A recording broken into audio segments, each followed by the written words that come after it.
number one piece of advice I'd give you if you want to become successful and wealthy financially is to study what other people have done and then copy what they've done. Don't try and reinvent the wheel. See other people winning, especially if they're not a billionaire, but if they're like in the game a year or two and they started from scratch. Okay, well, what did they do? What did they do last year? What do I need to do? So last year, I helped thousands of people become financially free in property. And I interviewed hundreds of people on my YouTube channel, and I've selected some of the top performing videos, the most interesting, relatable stories where you can model them and see what they've done, and you can do the same. And I've put them into a full video here. So take good notes. Whatever you're doing, stop it. Get a pen and paper out right now. Take good notes and get ready to copy and paste your way to becoming financially free. Buying hotels at 21. I think this story deserves to make the newspaper. End value of the two houses is basically £950 to £1 million. My goodness. Yeah. So Now, instead of dreading my working day, I'm like, what shall I do today? Which is financial freedom from one deal.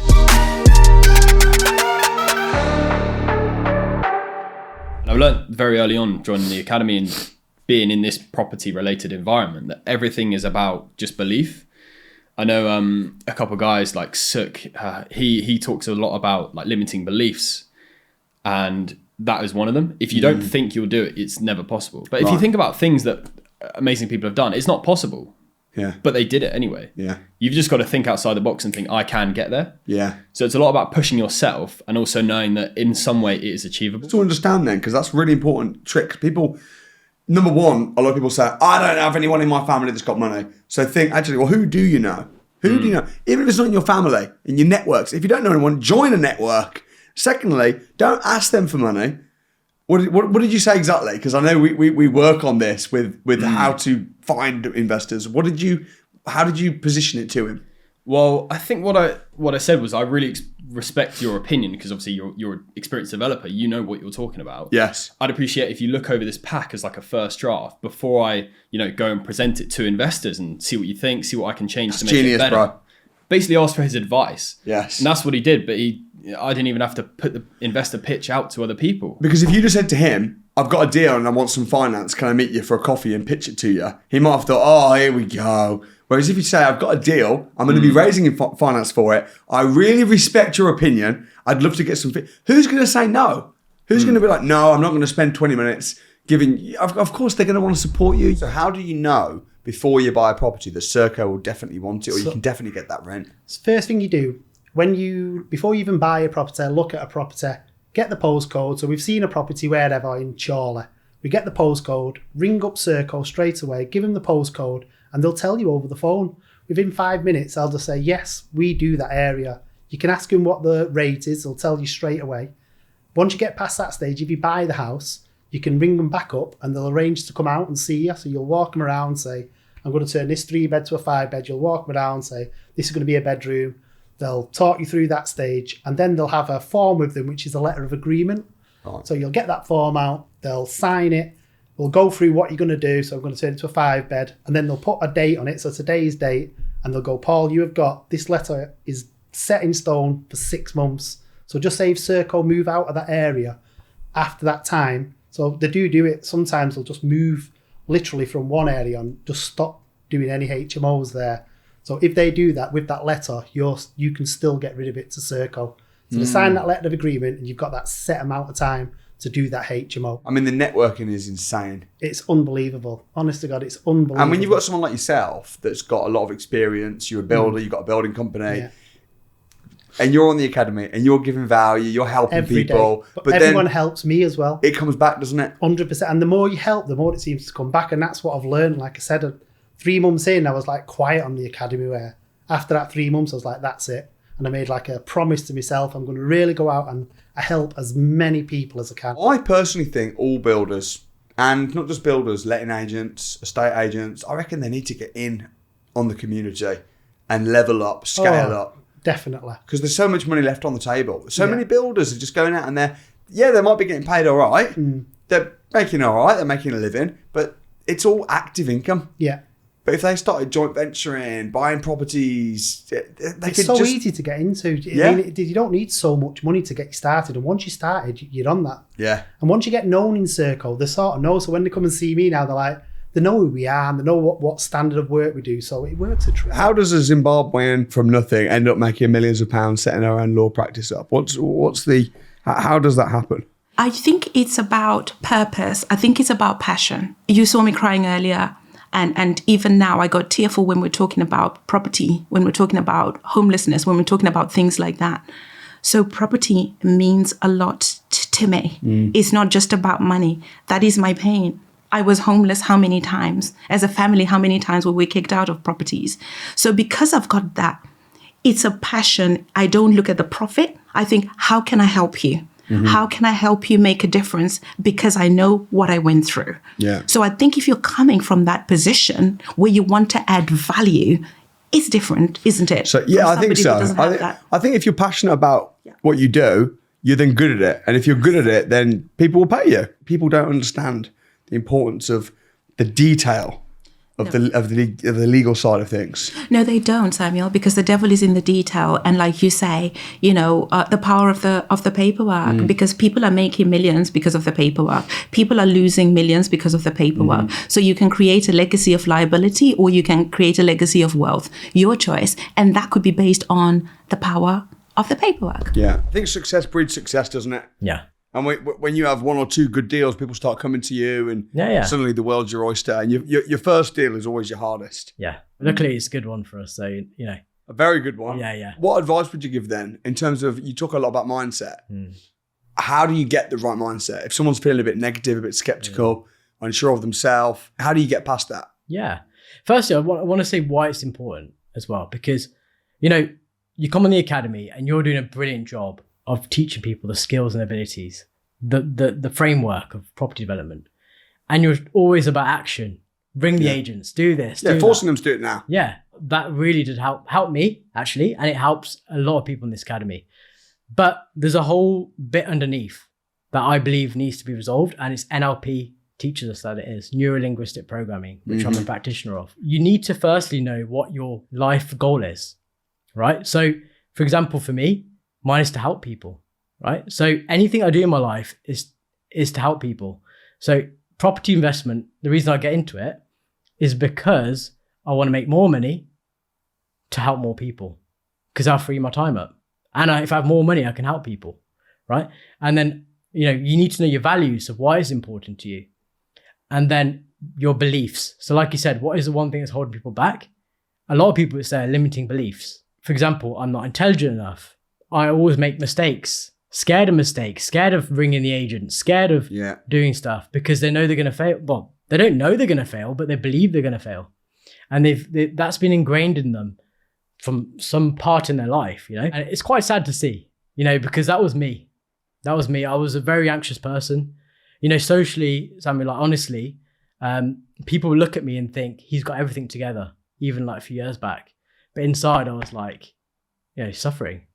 Tough. It was tough. I'd say work on your mindset. You can have all of the skills, but if you self-sabotage and just don't believe you can do it, you'll find the evidence to back up your belief. How did you find that transition? Because I speak to so many contractors or builders that desire to do their own projects.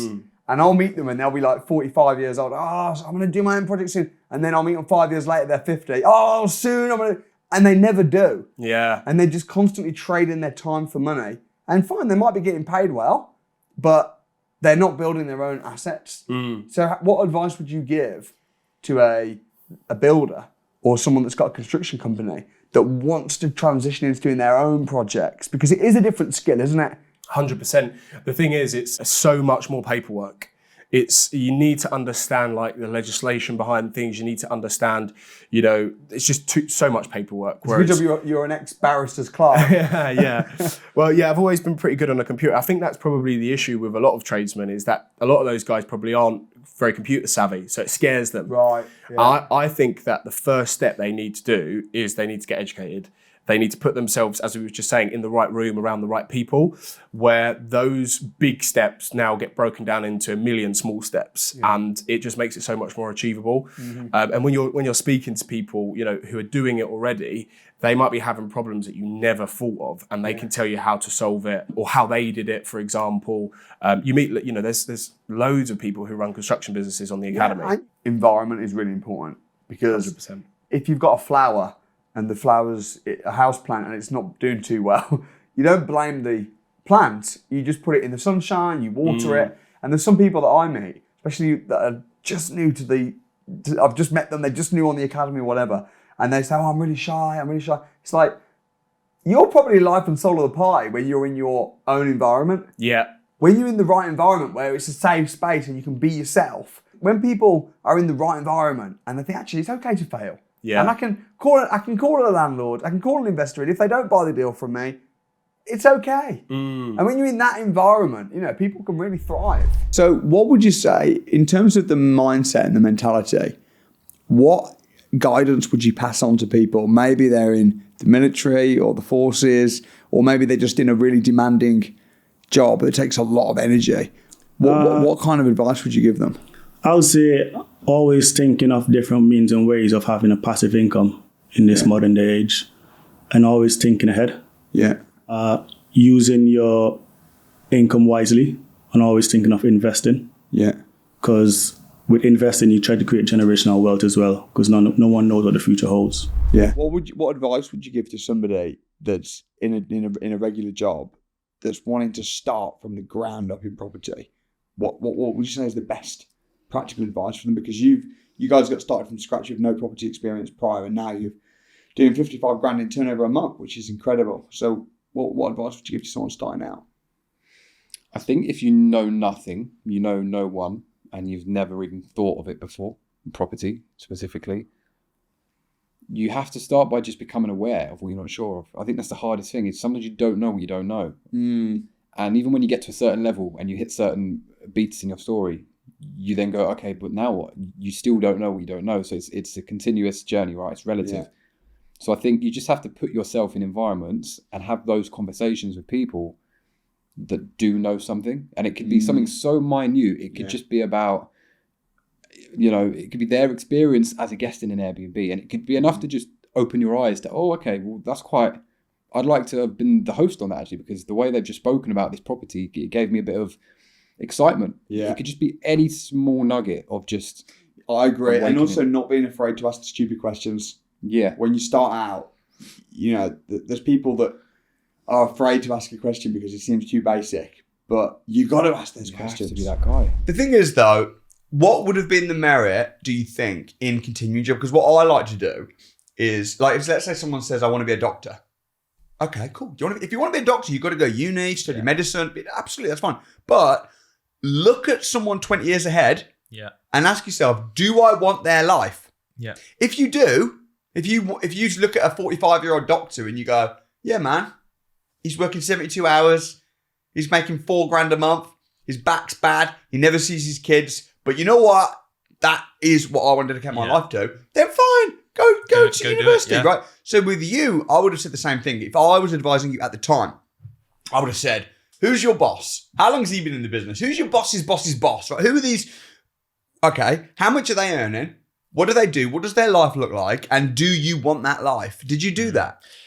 I did, yeah. And a lot of people were telling me the same thing. And I was looking, 20 years into the future. I was very young to be coming into the industry. And people were saying, look at your MD, look at your managing director. You could be there in the next 10, MD is pretty years. high, but yeah. Yeah, I mean, you could be on 150 grand plus, in the next 10 years. And, at the time, to a 19-year-old, that's like, oh, wow, let's go for that. And then I sort of looked at it a little bit more and, works very long hours and it's always stressed out. It's just not not to me the way I want my life. I remember when I was working as an estate agent, my boss said to me, look at our area manager, right? His name was Agent, really good guy to be fair, but an absolute workhorse. But he was like the leader of the whole area of part of Birmingham that we're in. She's like, he's on 45 grand. if you work your way up, you could. And I remember thinking, 45 grand. Yeah. That's not a lot of money. Like, Not considering really. this guy is like on fire. He's big boss man. He walks in, everyone's scared. He's got all this stuff to manage. He's working non-stop. 45 grand, including his commission and basic. That doesn't sound very good. Yeah. And that's when I thought, man, this is for me. Talk me through the process of selling deals. How do you find investors? Find investors basically from the academy, and also using LinkedIn, and then also using Instagram. They're my main sources of getting investors. Generally with investors, before you start selling, you need to build your list, you need to build relationships, network with people.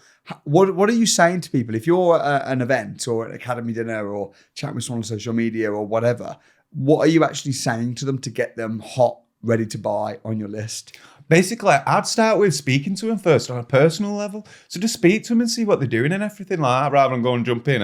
I've got deals all over. Do you want to buy this? I think it's better building a relationship with them first, and then obviously seeing what they're looking for, and then say, if I was to bring up a deal next week, would it be worth me bringing it to you, or would you be able to move on it? That was an if would close right there. Mate, but that's nice. Yeah, that's absolutely perfect. So if I was to find a deal, would it be worth me bringing it? What are you saying? And if they're saying, oh, wow, I'm not sure, blah, blah, then you think, well, if they can't even commit to having a conversation if I've got a deal, then they're not ready. How does the average person then that's working in a regular job or they've got a business, haven't got loads of... Did you have a big money to start with? I did do, but I went in hard on training because I can remember you saying, oh yeah, go and get a load of mentors. So and Rich Dad Poor Dad, 10X.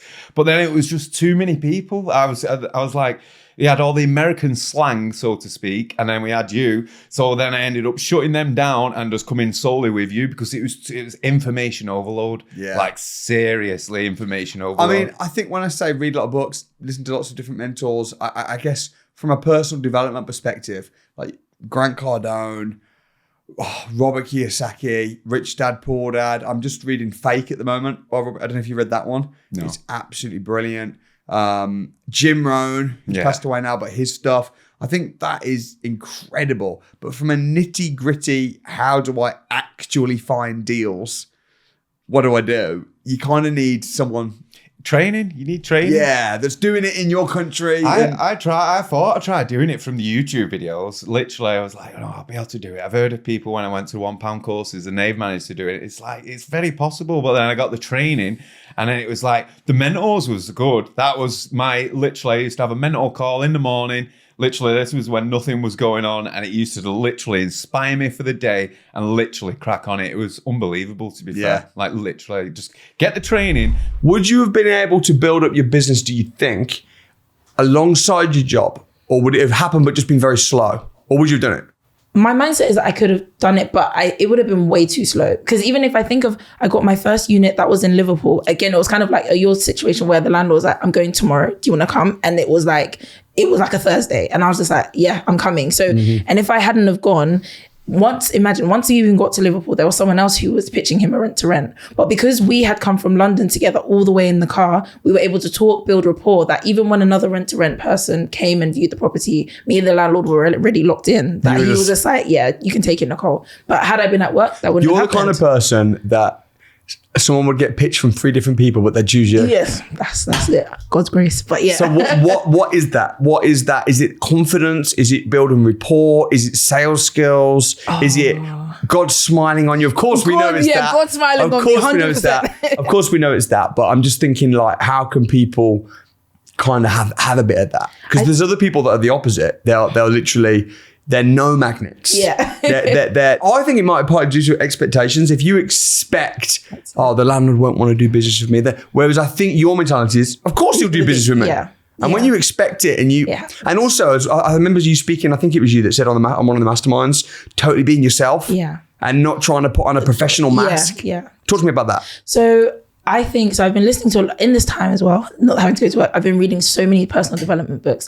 And I think the beauty is the belief comes before the behavior. So if you believe that you can, you can. If you believe that you can't, you can't. So for me, I'm always just like, yeah, this is going to happen. Like, this booking is going to come through. This, like, I'm going to take on this 4-bed and I know it's going to get booked and it's going to be a very good booking. That's always my belief. So when I speak to a landlord, I'm offering something great. And I am a great person to work with. So it's not that it's more for you if you don't do it, but it's just like, if you don't want to do it, there's others. But I believe that my offering is great enough, and I just have the confidence to articulate that. And people will buy into you and believe in you when you believe in yourself. Exactly. And going back to my question about the goal.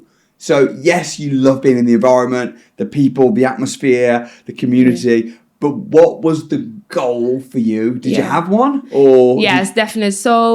So my goal, actually when you start the academy, so join the academy, so it was like, they always ask you to do your business plan. Yeah, and it's very hard to put together a business plan for you. Exactly. Because most people, it's like, if someone says, well, I've got cancer, I don't know how long I've got left to live.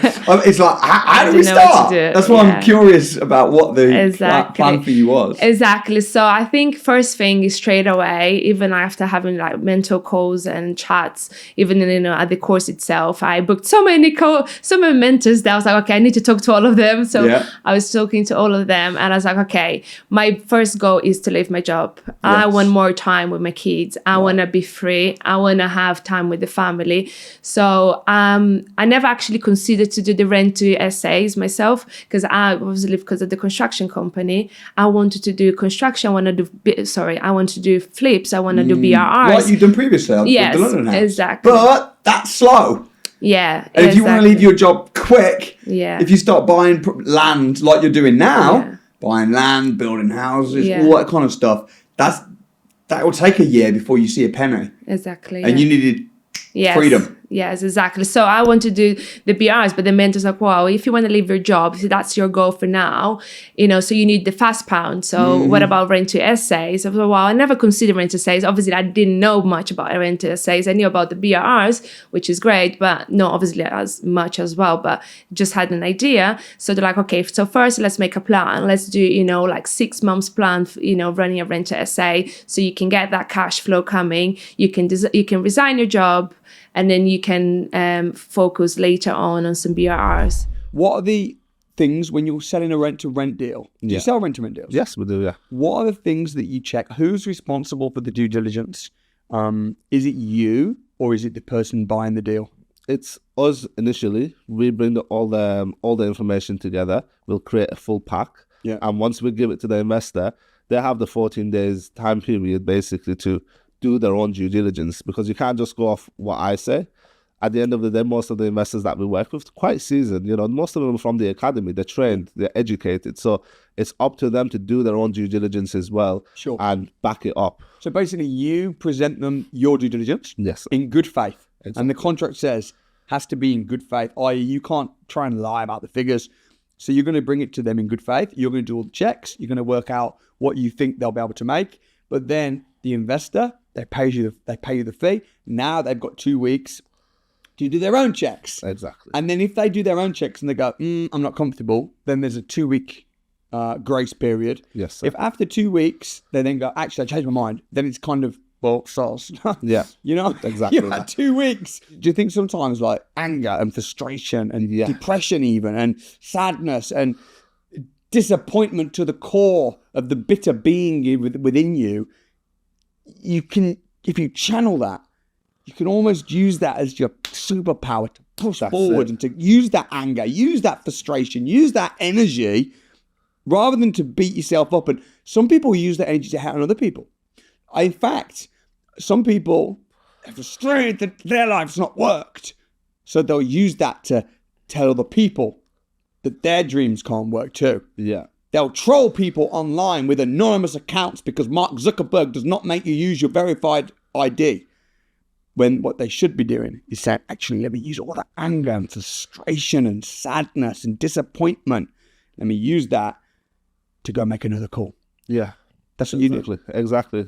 Even while we were sat in the car, while the mood was horrible and, the vibes in the car was, you could cut the tension with a knife. Just went through. I was like, let me give them a call. There and then gave them a call.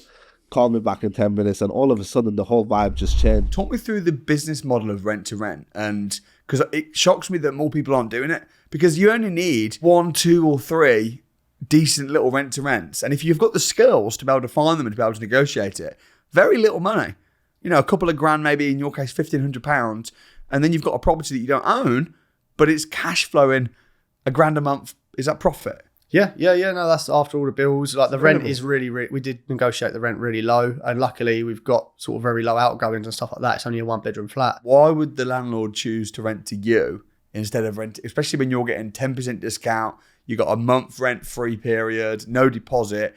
Why would the landlord choose to rent to you as opposed to just, I mean, the letting market is booming at the moment. It's not difficult to rent a property out. Why would they pass it to you? Well, there's many different situations, mainly just through sort of peace of mind that the rent's going to get paid every single month through guaranteed rent. Right. With our situation, the big thing for him was that the house was in quite poor condition and the quality wasn't really there for the area. So we said, look, this is what we do. This is how we stage the properties. This is the facilities that we can bring. And then once he sees some of the pictures and stuff like that of what we can do, he was sort of happy to reduce the rent. He was happy to do a grace period and stuff like that because he knew longevity-wise it was going to work for him as a landlord. I think what I struggled with is I'm more of a practical learner. So getting all this theory dumped on me, etc., I was just kind of like, okay, but I want to actually go out and do it. You know, I'm not doing anything here. And I didn't feel as if that I was actually progressing in my sort of business knowledge and also just progressing in life. Like I felt that like I'd done my A-levels, I did really well, but there was a next step that I thought university was going to take me and it didn't. Did you finish it? Didn't take Did me you there. graduate? No. So after my first year, so I finished my first year, got offered a degree apprenticeship at Amazon. So something a lot more practical. So then dropped out of my first year to do that instead, and then continued with that for a little while as well.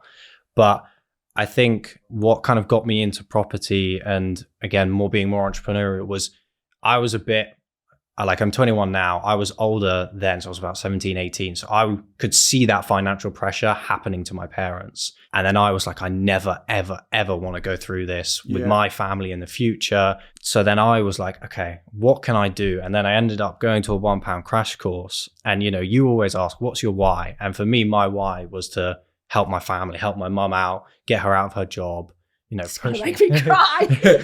Push, like, I mean, this whole money journey that I was speaking about earlier, that's definitely kind of been, like a journey, like work in progress for years.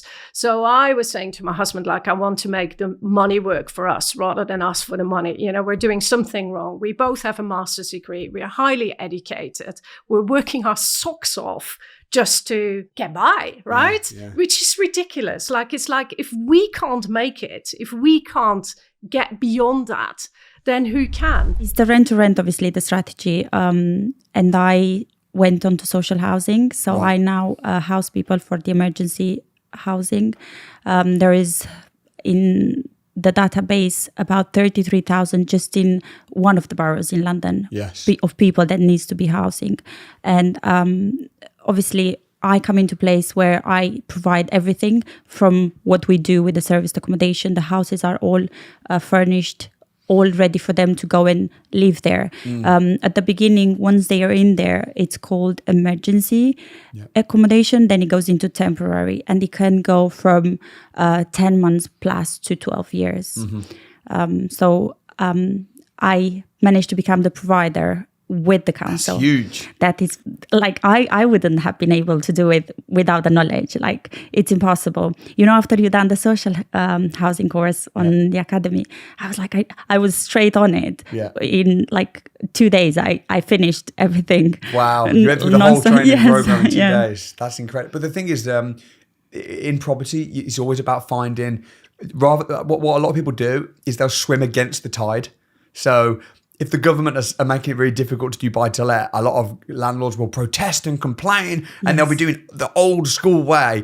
Why not swim with where the tide is going? And social housing, I mean, the government are giving hundreds of millions, billions. Yeah, They have 11 billions on their budget. Is it? For the emergency. They actually have different budgets for different things. So I know for a fact that the budget for the emergency, it's actually higher than that would be for the LHA rate. You know, the local housing allowance, it's actually below than what they have for the emergency. So for me, when the council approach you, obviously they want to give you the LHA rate, but you have to make sure when you approach them, don't let them guide you guide them. What is wrong with you people? You guys jumped on a plane. I know it's not a long plane journey. I know it's quite short, but still, it shows something about your character and the fact that your business people prepared to do what it takes. Definitely, yeah. I think that's what separates people that have been successful, not having the commitment to just go for it. Most people watching this YouTube video right now, probably less than 1% would actually, even though my program is £1 for a full day, less than 1% will actually go, you know what, I'm going to go to that. Yeah, definitely. And the other 99% will just be like, oh, I hope I'll one day get rich. No, you've got to actually take action, otherwise it's never going to happen. I think a lot of people, there's lots of like successful people we met inside the academy and obviously hard work. And I feel like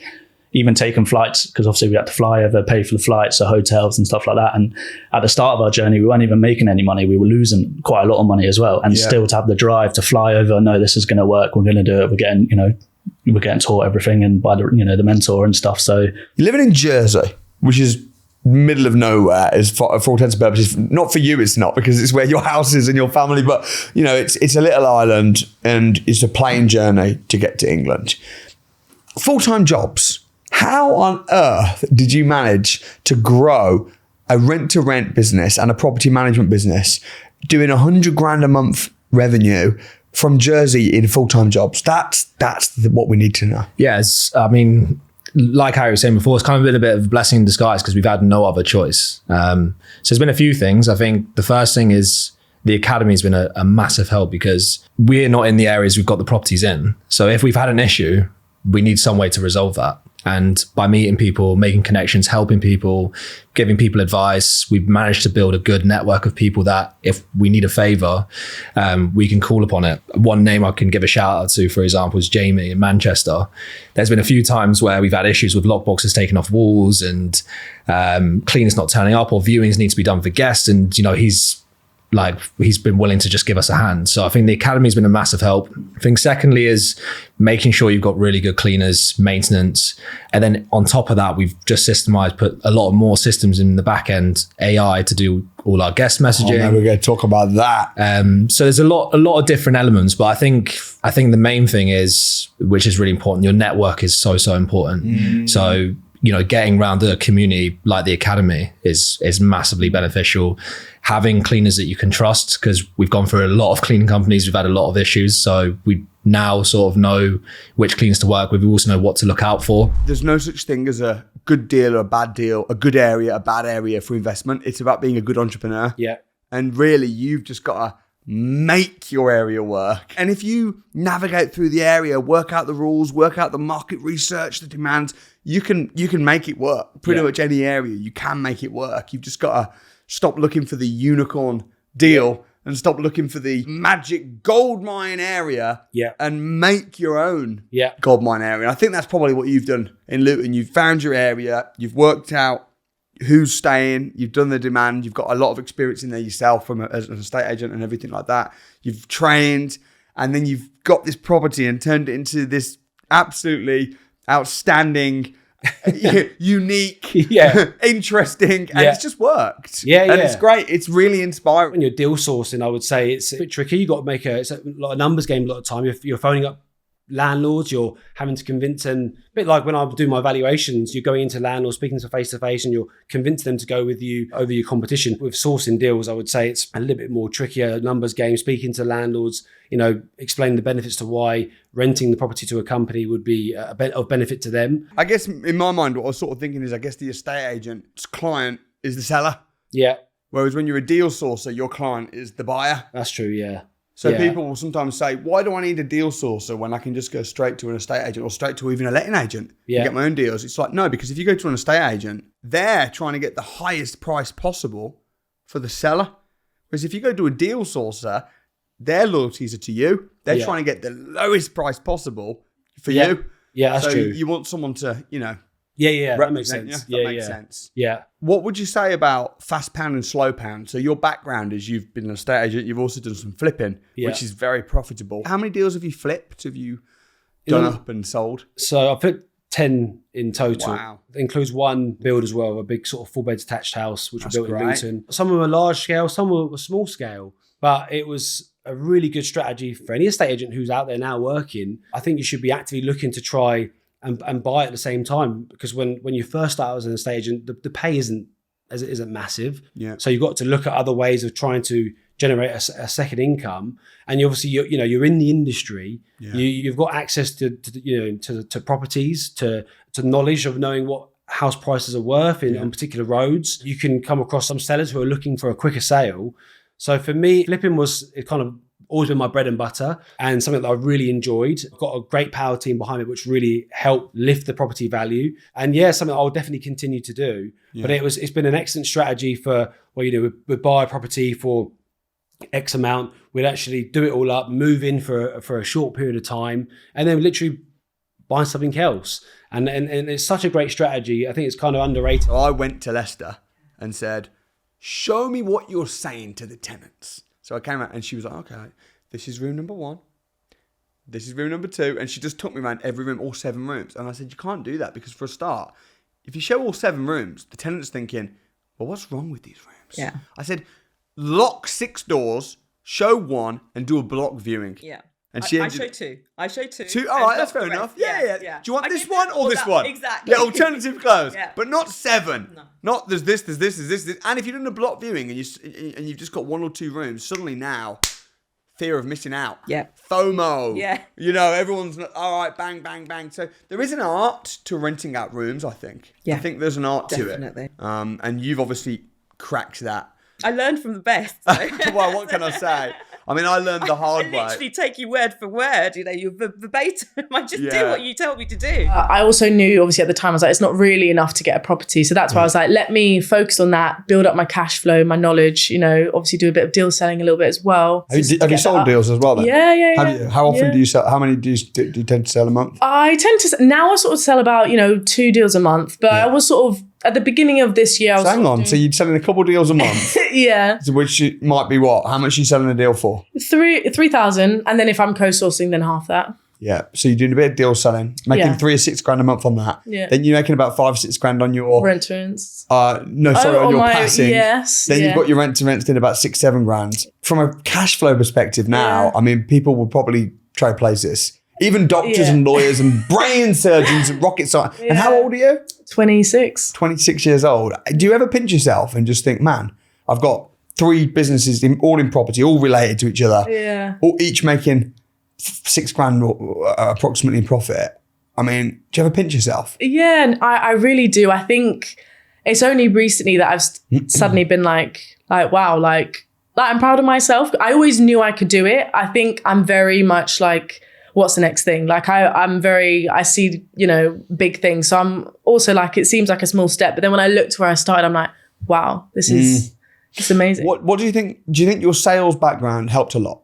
Yeah, I would say so. I would say so too. Yeah. And it's interesting because I see a lot of people that are really skilled, maybe salespeople, for example, but they're not making that much money. Yeah. But I'm thinking, if you were in this industry, honestly, if you were in this, or there might be great marketers, or great deal makers, or deal stackers, or whatever. But I'm like, yeah, but you're stacking deals for parts of cars, or you're selling things that aren't that expensive. You're selling small products. But if you were selling property deals, actually, that's literally, that's what made me realize in my job, because I knew I was so good at it and they were gutted, obviously, that I left. Like, I knew I was really good and I just thought, if I was doing that in actually something that was really making me money. When did you realize that property was going to make you rich? When were you like, oh my gosh, I'm actually going to get rich? I think the B&B was the one. I think as soon as the money started coming in from that, it was like... A couple of years ago. Yeah, shit, this is life-changing now. This is like... Most people work their ass off all month for that, and I'm just like sat back here and the money's coming in. Yeah. If I just replicate that and do a few more of them. What's your portfolio worth today? 2.3 million. Nice. And then you've got all the other stuff that you're doing. Yeah. Got a few properties going through at the moment. Got another B&B going through. Got another lease option going through. How does one determine their patch and their gold mine area? You found your little gold mine area and you've got your thing going. Mm-hmm. Should everybody go to Grimsby? No, I don't think so. Again, it's completely up to them, but I think that it's got to be relatively close to you. So I can get to Grimsby in just under 2 hours. Where do you live? Leicester. Yeah. There are cheaper places nearer, but I found the first house there. I've got my contacts there. I've got agents, builders. I've got a power team there now. So a lot of it is to do with who you meet and and your team you build up while you're there. Sure. But I know the area so well there now because I did the first BRR there and I pretty much lived there for 4 months doing work on it myself. I got to know the area really well. I got to know contacts there. So yeah, built up a really good team. So how does one find their area? As close as possible to you as you can. Now, if that's within an hour, great. You need to do your research on it. So you need to research to make sure that, you know, there's demand there. So everything's supply and demand. So you don't want to buy a house in an area and no one wants to live there, or there's no demand for SAs or HMOs. It's specific to each and every person. So as near as possible to you, and then what your strategy is. Does it work there? You know, if there's Article 4 there, can you do HMOs? Yeah. Basically, there's no magic area. There's no magic area. You need to figure out your strategy, your goals, and an area that you know that's relatively close to your home and it's very, very bespoke to you. Exactly. I think the best way to help people just in general, especially kids, is being a role model. Exactly. And even my kid, my little boy, when I was overweight, he asked me one day, he said, "Why have you got such a big belly?" Yeah. And I thought, well, what can I say to him? Yeah. You know, oh, because I eat too much. Yeah. Then I'm saying it's fine. But now he copies me. He wants to box. He wants to train. Yeah. He sees me recovering in my hot tub swim spa after workout. Oh, can I come in? No, mate, you got to work out first. Yeah. You don't get this without that. Okay. And then he'll go and that's what go it's do all about. stuff, you know. And it's now making I'll it be telling him- enjoyable. Now I'll be telling him, eat your vegetables. It makes you strong. Yeah. And he wants to be strong. He wants to be like Spider-Man. Yeah. And he sees me taking my health and fitness seriously. Yeah. And I think that that's probably a big, and it's the same with finance. If you're complaining about money, and saying to your kids stuff like, well, money doesn't grow on trees. Yeah. Then they're going to grow up with a warped view around money. Yeah, exactly. Yeah, it's making it enjoyable. It's making them know the benefits of exercise and eating healthier. And it's also not getting across that you don't have to eat 100% of the time healthy. That's also not what I want to advocate, because that's never going to last.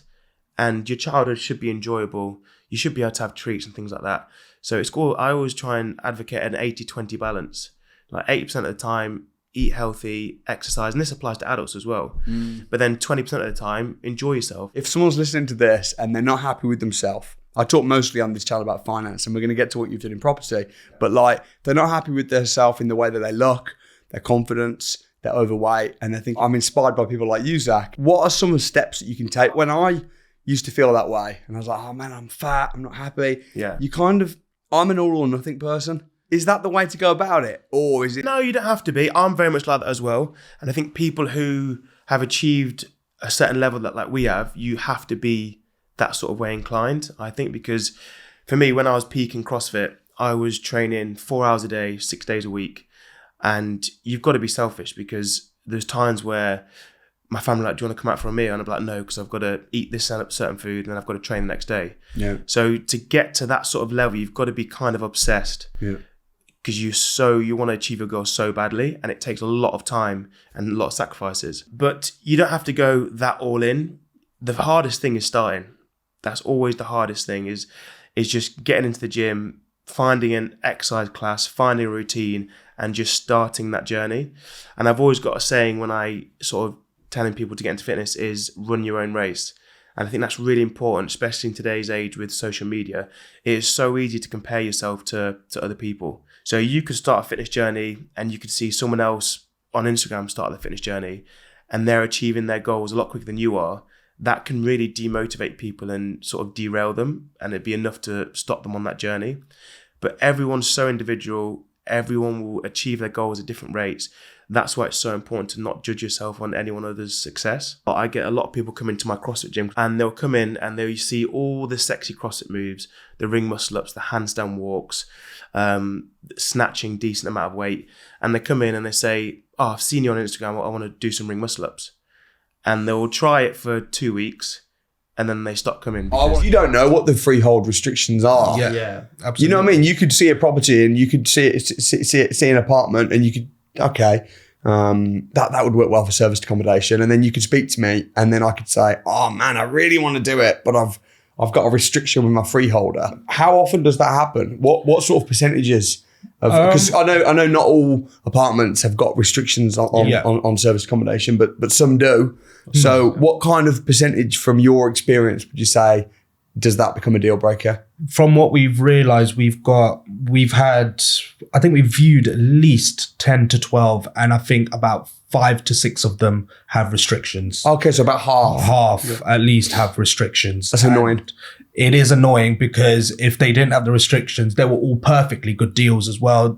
The landlord was interested. He was happy to go for it, but because of the restrictions, but we still keep in contact with them. And now what they do, they check they're having to look at their mortgage. They're trying to see if they can change it and switch it into a holiday let, but it's just a longer process for them. You know, it's interesting because some people say to me like, service accommodation doesn't work because there's too many restrictions on the on flats for with the head lease, and it's like, well, yeah, maybe 50% of London flats do have restriction, but 50% don't. So rather than just 50% don't, well, what about the ones that do? You'll throw seeds and some will land on the rocky ground and some will land on the fertile ground, and that's kind of part and parcel, isn't it? Well, we keep a good relationship with all our clients that we work with, and that's another thing. So if somebody wants to speak to, because we've taken on people's properties and they want to speak to other people's properties we've taken on, and we pass on their numbers, and they've always given us a good review because they know we put in the work. We don't treat them just like a random customer who is listing their property. We treat their property with respect, and we stage their property how we would stage ours. We make sure it's on the top standard. Can anybody be successful? I think it's it all just narrows down. Yeah, anyone can be successful if they try. Yeah. Like, you fail on the way. Failure is only the way you succeed even more.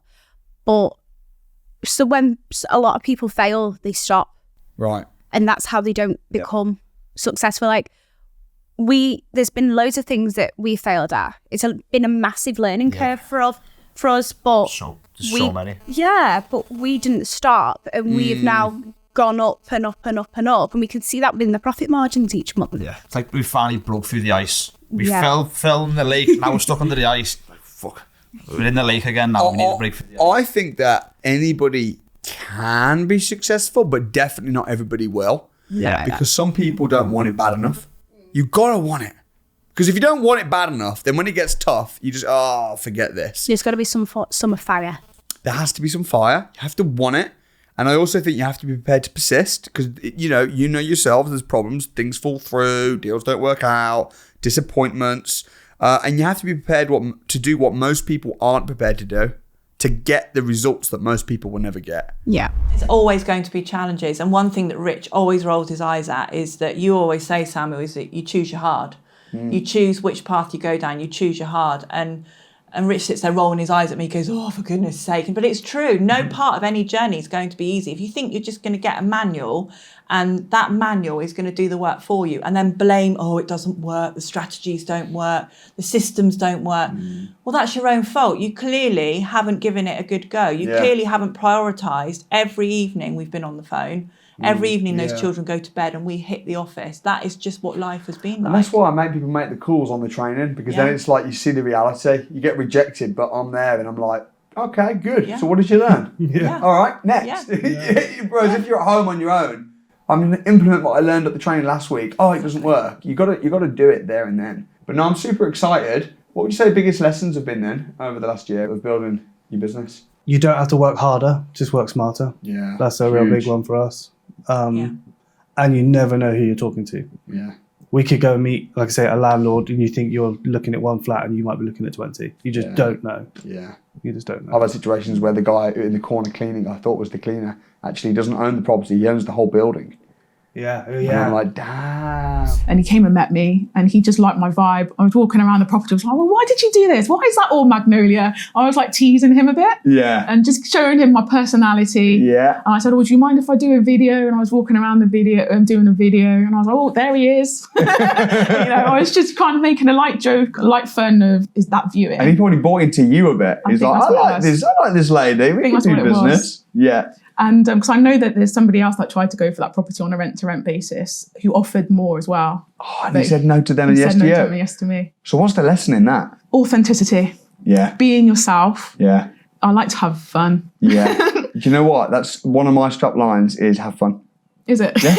No, it's one of my mottos. Is it? Yeah. I say it to all my staff. I'm just have fun. Have fun. I've got any tips for me about have fun. Yeah. You're about to go on stage and speak, aren't you? I am. Do you know what my advice to you is going to be? Have fun. Yeah, have fun. Just have fun. If you're enjoying yourself, you're so much more successful. Right. I think that when you're too serious, do you know people that have phone voice? So they'll call landlords, they're like, oh, hello, I'm calling. It's like, just have fun. Just have fun. Don't need to be super professional or anything. Me doing Winners on a Wednesday, I just love doing it. I have fun. Right. You know?